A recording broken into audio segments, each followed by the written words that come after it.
Labdieniņ, Dievs palīdz, tā pirmā valodiņa. Pēc ilgākas klusēšanas gribu parunāt par tādām būtiskām lietām, kuras no pirmā acu uzmetiena liekas ļoti nebūtiskas. Tie, kas seko līdz manām aktivitātēm, jau zina, ka es kādu laiku atpakaļ, jau pagājušajā gadā, sazinājos ar Natarādžu no Zviedrijas. Natarādžs ir viens no tādiem pirmajiem maniem skolotājiem.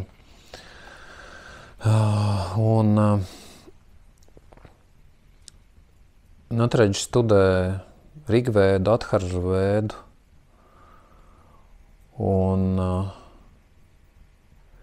ir diezgan dziļi iegājis visās šajās tēmās, kuras saistās ap dzimtu, ap radiniekiem, ap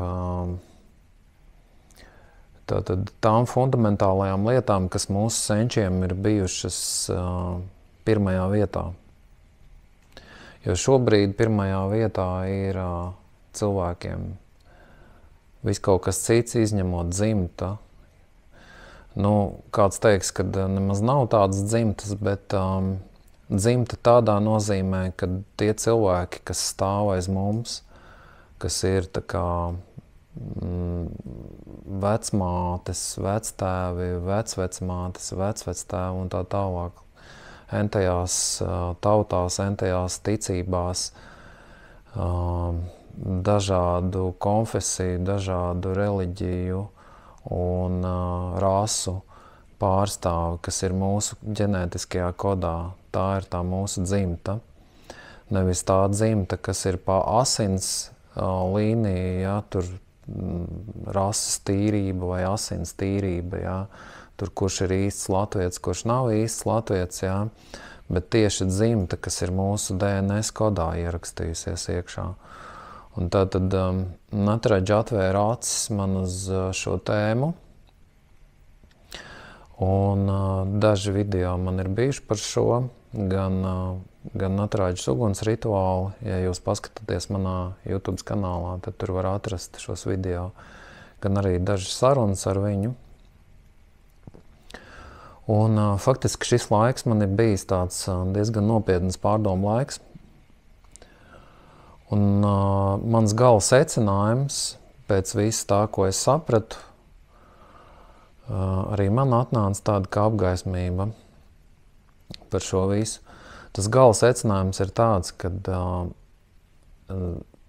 sabiedrībā, sabiedriskās attiecības un valsts lietas var uzlaboties tikai tad, kad tiks sasniegta kaut kāda noteikta kritiskā masa ar ļaudīm, kuri prot turēt godu, kuri prot dot godu un ielikt savus radiniekus un savus senčus goda vietā.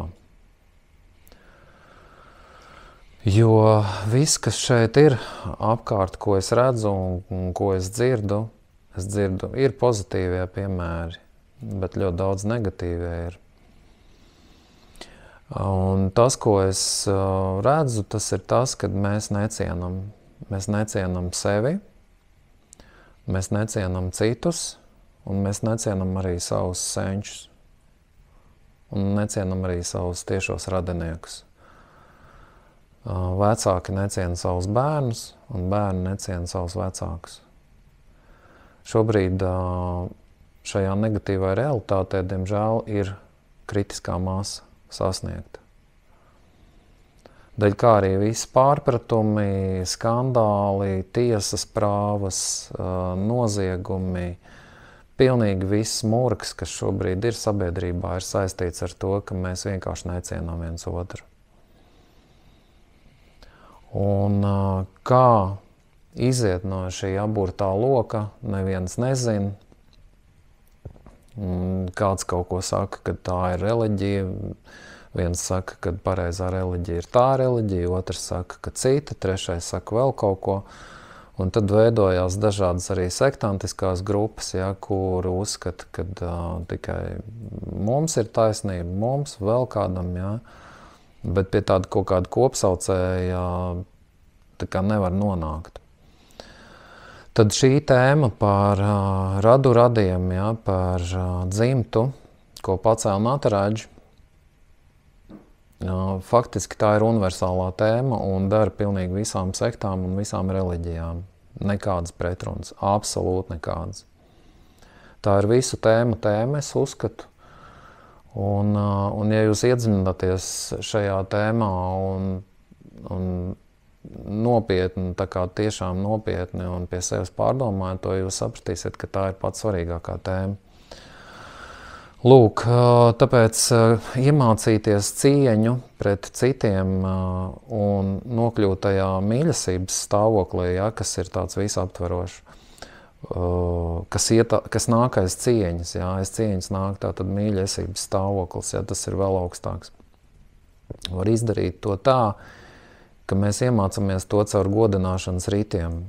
Un jūs senči, pieņemsim, ir aizgājuši no šīs pasaules, ja, tad tas, ko arī Nataraģi inicēja, viņš inicēja to procesu, kad jūs varat savus senčus godināt katru dienu, visu gadu, gan Jāņos, gan Ziemassvētkos, gan veļu laikā.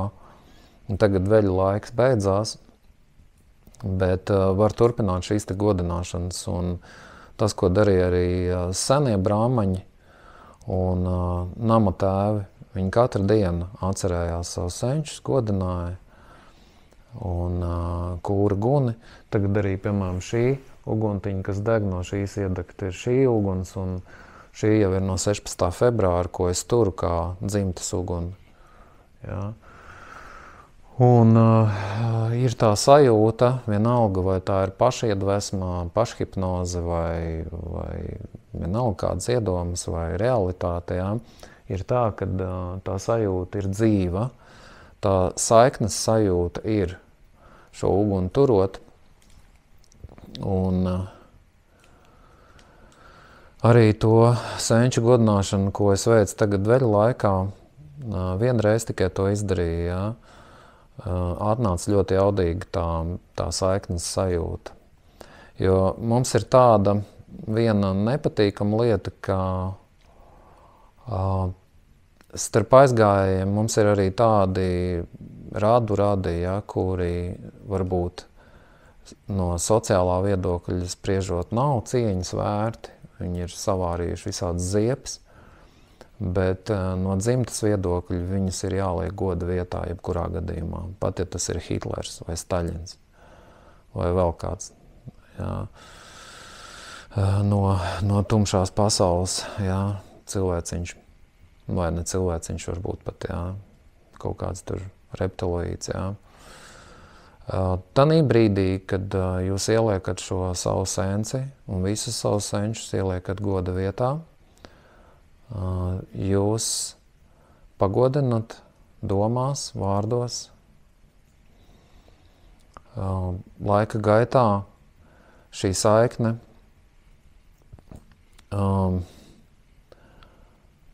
maina realitāti, maina pagātni, lai cik tas dīvaini varbūt neizklausītos, tas, ko es ieraudzīju, ka tas maina arī pagātni. Un pagātnes izmaiņu process ir tāds, ka, piemēram, ļoti nopietni pārdarījumi, kas ir izraisījuši aizvainojumus mūsu mātēs, tēvos, kas ir pārgājuši uz mums, no mūsu vectēviem un vectēviem, ja, kā no visas tās nepareizās audzināšanas, kāda mums ir bijusi, ja daudziem, kad izplēna šīs te aizvainojumus, pazūd šīs te asās sajūtas par to, ka ārprāts man tur vectēvs vai tēvs vai vēl kāds ir bijis, ja, tāds vai šitāds. Tas viss izzūd. Un tā arī ir tā pagātnes izmainīšana, kad jūs faktiski viņu pārprogrammējat caur šo te goda došanu, goda vietas došanu. Un mūsu senčiem, mūsu tradīcijā tas ir ļoti raksturīgi, kad tika dota goda vieta, garajā galdā viens gals bija brīvs, Tā bija vieta dievam, dieviņam, un viņš tika aicināts galda galā. Un tā ir arī senčiem vieta. Vienā galā sēž nama tēvs, varbūt otrā galā var sēdēt māte, bet tādā svētku mīlestā, tas otrs galda gals ir brīvs. Tāpat arī šeit ikdienas dzīvē, ir jāatrod vieta tā mūsu saknēm. Un pilnīgi visi konflikti, nacionālajie konflikti beigsies tanī brīdī, kad mēs atcerēsimies savus saknes, jo mūsu saknēs ir gan vācieši, gan krievi, gan ebreji, gan dažādas citas tautības. Un šī brīža kari, kas notiek kaut kur netālā reģionā un tam līdzīgi, tiek kurināti ar kaut kādu nacionālās piederības vēl piesitienu, kas ir absolūti nepareizi. Mēs esam kaimiņi šeit, un ja kaimiņi, teiksim tā, labu nevēlu un ļaunu kurina, gan sevī, gan citos, tad nekas labs nav sagaidāms tajā dzimtā, tajā mājā, tajā ģimenē.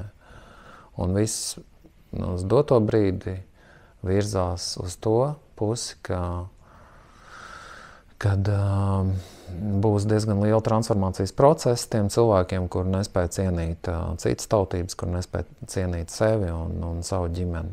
Bet jāsāk no savas ģimenes. Tu nevari sākt cienīt kaimiņus, ja tu necieni sevi un savu ģimeni. Bet sevi tu vari sākt cienīt, noliekot malā sākumā, jo mums tā cieņa saistībā ar sevi saistās, ka, es tagad atbildu par savu runu, es tagad tur to daru, tagad šito, tagad uzstāju saviem noteikumiem, tagad es tur piedzīšu vēl kaut ko, kādam kaut kādu atbildes reakciju pieprasīšu, tūlīt es to iesūdzēšu tieslā, jo es taču sev cienu. Nē, tā nav tā cieņa, par kur es runāju. Sevi cienīt, tas nozīmē to, ka jūs esat gatavi nolikt malā savu ego, visus šos te gan aizvainojumus, gan dažādu veidu konceptuālās kaut kādas tās ilūzijas, vai patiesības, vienalga, kā jūs to uzskatāt, jūs noliekat to visu malā un vienkārši pagodināt savus tuvākos. Faktiski ir jāsāk ar savu mātu un tēvu. Ja jums ir dzīva māte un tēvs, tad tas ir pirmais, kas jāizdara, pat ja viņi ir briesmoņi, ieliekot viņus goda vietā un regulāri apraugot vai piezvanot vai parūpējoties par viņiem.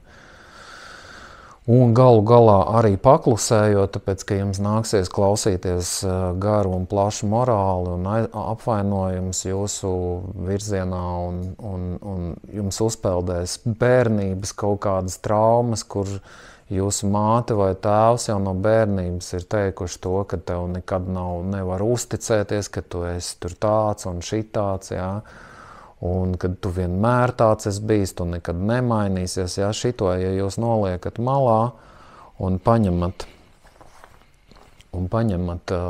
šo te no sirds dzīlēm, piespiežat sev tā kā šo te ego apturēt, jūs apturat ar šo te ego aizvainojumu un vienkārši uzklausat un tikai darat to savu no Dieva doto pienākumu, ka mums Dieva dotais pienākums ir, ka mums ir jārūpēs par saviem vecākiem, tad, kad viņiem ir noteikts problēmas, slimības, vēl kaut kas vecums sasniegts, mums ir jārūpēs par saviem vecākiem. Tā ir tajā dabā iekārtots, kad vecāki rūpējās par saviem bērniem, un bērniem ir jāparūpējās par saviem vecākiem. Tikai tad šīs saiknes, viņas tīrās, viņas attīrās no visām problēmām. Un mēs jau rūpējamies tikai ne jau par šo brīdi, un kamdēļ tas ir vajadzīgs. Tas ir vajadzīgs, lai atbrīvotos no pagātnes rēgiem, attīrītu tagadni un veidot nākotni. Mēs nākotnē ieejam vienalga, cik mums ir palicis dzīvot. Mēs agri vai vēl aiziesim no šīs pasaules.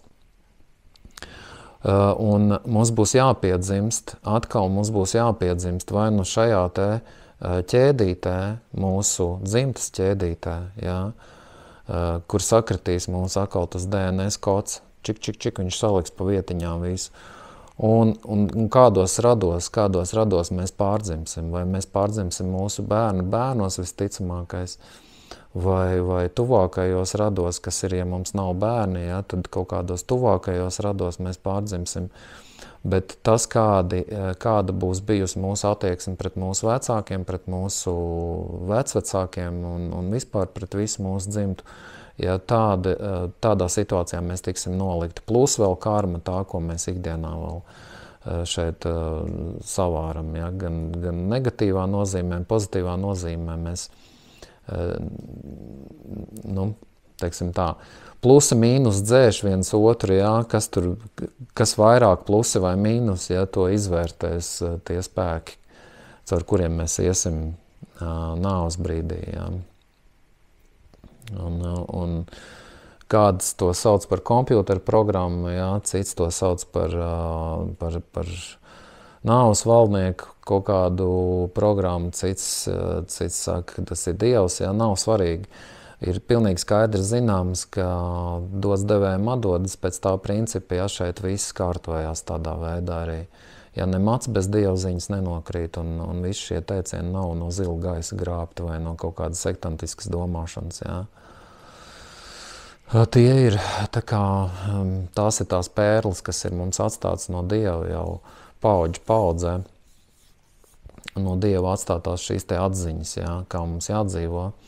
Nezināju, kā dzīvot, paraugos paraugā, tāda viena daina ir. Jā. Tātad šobrīd šie paraugi ir ļoti mazi, un mums ir dažādi skolotāji, dažādi zinoši cilvēki un tā tālāk. Katrs kaut kur mācījies, kaut kādos kursos, čeneleri visādi un psihoterapeiti un tam līdzīgi. Un tad, kad paskatās, kad faktiski mēs meklējam ideālus, bet ideālus mēs neatrodam, jo katrs, ko mēs esam idealizējuši, piemēram, tagad liekot roku uz sirds, jā, jūs varat arī pavērot jūsu iepriekšējās dažādas tās ilūzijas, jā, ka tad, kad jūs atrodat kādu ideālu, tad šis ideāls izdara kaut ko tādu, kad jūs vienkārši viļaties viņā. Un līdz ar to es personīgi nonācu pie tāda secinājuma, ka šajā pasaulē nav ideālā skolotāja, kurš ir tā kā Dievs, jā, kurš visas kustības un darbības viņam ir tik pareizas, ja, kad viņam vispār nerodas nekāda nepareiza darbību ēnas pat, jā, vai pareizo darbību ēnas, ja, nerodās, ja tāda cilvēka šeit nav uz pasaules, ja, tie ir avatāri, kas ir bijuši savā laikā, varbūt Kalkī kaut kad atjās uz balta zirga, kas ir tā kā nākamais avatārs, ja, šeit paredzēts. Kad viņš atjās, to neviens nezina, bet ir jārēķinās ar to, ka mums pašiem sevī jāmeklē šis te ideāls ir. Un ja mēs sevī neredzam šo te ideālu, tad viņš ir jārada vienalga, cik jums ir gadi. Vai jums ir 20 gadi, vai jums ir 15, vai jums ir 50, vai 550, jā. Visos dzīves posmos mēs varam izdarīt savus personiskos varoņdarbus, kaut vai drusciņu, kaut vai pa drusciņam mēs varam mainīt sevi ikdienas dzīvē, kaut ko izmainīt. Viena darbība, otra darbība, trešā, piemēram, kā es sāku, jā, savu to šī posma transformācijas procesu. Uzradās mans draugs, jā, Natarēģi, atved uguns rituālu laikā. Jā, šo uguni es iešķīlu un tālāk sekoja šis te uguns rituāls pagājušajā gadā, februārī, jā, 16. Tad es šo uguni sargāju vienu ģimeni, jā, Jelgavā. Kaut kāds 3 mēnešus līdz man pielec, kad faktiski man arī jāsargā viņi ir, jā. Man tad saslēdzās tieši, jā, kad tas ir tas pirmais solis, kā es varu izmainīt vispār savu attieksmi pret cilvēkiem, pret dzimtu un kā es varu sakārtot vispār visas savas lietas, ja man tur ir, manā kaut kādā liktenes līnijā ir tieši tādas pašas problēmas kā visiem pārējiem, tur lielākā vai mazākā mērā. Bet ir kaut kas tāds, kas ir, ko ar prātu nevar izanalizēt, kas ir iracionāli, jā. Lūk, un tas bija pirmais solis, es sāku sargāt šo te uguni. Tā kā jums arī tāda iespēja varbūt no manas uguns paņemt, jo tā sākotnējā ideja, un viņa vēl joprojām ir šī ideja iedegt Latviju. Un Latvijas iedegšana nav, kad tu tur 18. novembrī vai kaut kādā tur vienalga kādā datumā aiziet, tur pavicina karodziņu, jā, iededz svecīt un aizbrauc mājās, jā. Tas ir jauki, bet jūs iedomājaties, ka jūs katru savu uguni atvedat uz to konkrēto godināšanas vietu, jā, tautas godināšanas vietu, savu uguni no savas dzimtas, jā. Un tad iededzat tur kaut kādu sveci vai vēl kaut ko, jā. Tas manuprāt, būtu daudz jaudīgāk, jā, nekā vienreiz gadā atcerēties un pēc tam turpināt vārīt ziepes, jā, vai mēslus, jā. Lūk, un jā, tas bija pirmais solis, pēc tam nākamais bija, kad es veicu veļu laikā šo te veļu godināšanu, un tad es sāku sajust kaut kādas izmaiņas, paralēli komunicēju šajā jautājumā ar Nataraģu par to, kā viss, kas ir aprakstīts Adharu vēdā, Rigvēdā, jā, un arī tagad sāku apmeklēt Nacionālo biblioteku, tur rakties pasakās un dainās dziļāk, jo pirms tam es tā kā biju apstājies šajos procesos, un peld augšā tās dainas, ja, kas ir tādas, kur tiešām ir pieminēts šīs te godināšanas, ja, par radiem un tēvu, māmiņu un visiem pārējiem. Ja. Tā, kad tas ir tas, ko es gribēju teikt, ka tā ir tā svarīgākā tēma, kas liekas, tā kā uz pirmā acu uzmetiena liekas, ka tas ir vispār pēdējā vietā, jo ir tāda filozofija, ja, kas uzskata, ka par senčiem nevajag rūpēties, viņi savu darbu izdarījuši un viņus var atstāt un viss, ja, kad patiesībā tas viss ir muļķības. Tā tas nav. Ja, tagad es vēl vairāk šeit nāk klāt, man jau nevelti kaut kādam pusgadam vajadzēja paiet, lai es visu to, sagramotu, ja, saprast. Un šobrīd es varu, liekot roku uz sirds, es varu teikt,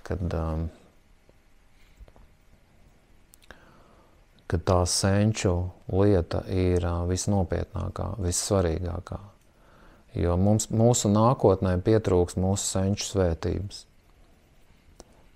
Tas, kas šobrīd ir tautā, tā ir mega depresija, tāda slēptā depresija.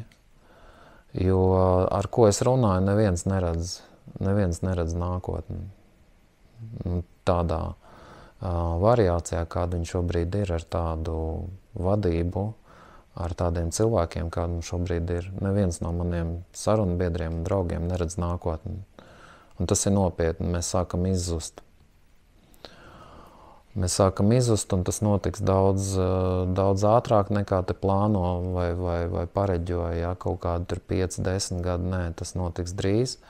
Sevišķi, ja pieņemsim kaut kādā 27. gadā sāksies mobilizācija, tad šī tauta pazudīs 2 gadu laikā. Pazudīs kā kopums, ja, un šīs teritorijas arī var pazust. Pazust tādā nozīmē, kā valstiskas struktūras, ja tā viņas var nodēvēt drīzāk korporācijas, tās visas ir Latvijas Republikas korporācija, var teikt, ja, kur ir reģistrēta kaut kur Amerikā, Wallstreetā vai kur tur nezinu. Bet, ja runa tieši par to tautisko apziņu, tautas valstiskuma apziņu, viņi pazudīs, un arī pati tauta viņi izšķīdīs pa visu pasauli. Vai te kāds atgriezīsies pēc tam vai ne, tas ir atkarīgs no tā, kas šeit paliks un kas šeit turpinās. Viss. Es esmu pateicis to, ko es gribēju teikt, pēc ilgāka laika klusēšanas, tā, kad paldies par uzmanību un līdz citai reizītē, līdz citai dieniņai. Ar Dieviņu sanādzām, ar Dieviņu šķiramies.